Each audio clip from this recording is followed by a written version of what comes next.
शांति। आज 29 अगस्त 2024 है। बाबा हमेशा कहते हैं बच्चे मुझे याद करो, कर्म करते हुए भी मुझे याद करो। और बाबा ने यही कहा है, निरंतर योगी बनो, निरंतर मुझ बाप को याद करो। तो निरंतर योगी बनने की युक्ति आज बाबा स्लोगन के द्वारा बता रहा है। आइए सुनते हैं आज का स्लोगन।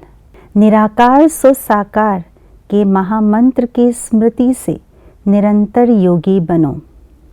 निराकार सो साकार, ये मंत्र भी है तो यंत्र भी है।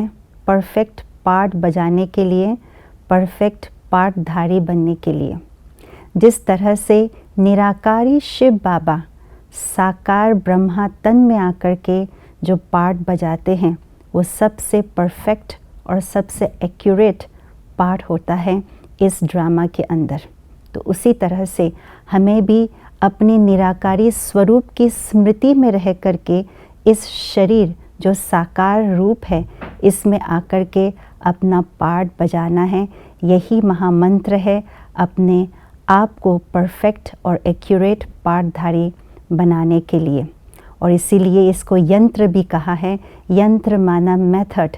जिस प्रकार से कोई भी कार्य को करने के लिए कोई यंत्र चाहिए, कोई वस्तु चाहिए, कोई इंस्ट्रूमेंट चाहिए, तो ऐसे ही ये भी इंस्ट्रूमेंट है।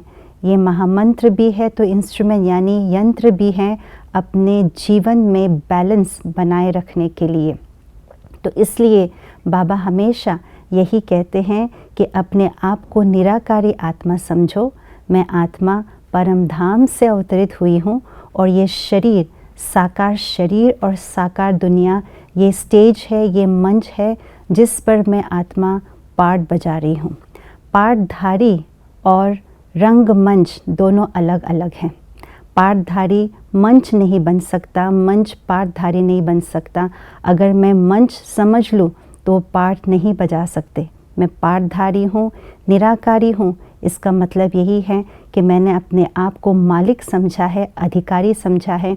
उसी अधिकारी के स्मृति से जब हम पाठ बजाते इस मंच पर, शरीर रूपी मंच पर, साकार सृष्टि रूपी मंच पर, तो हर कार्य बहुत एक्यूरेट श्रीमत अनुसार परफेक्ट होते जाएंगे।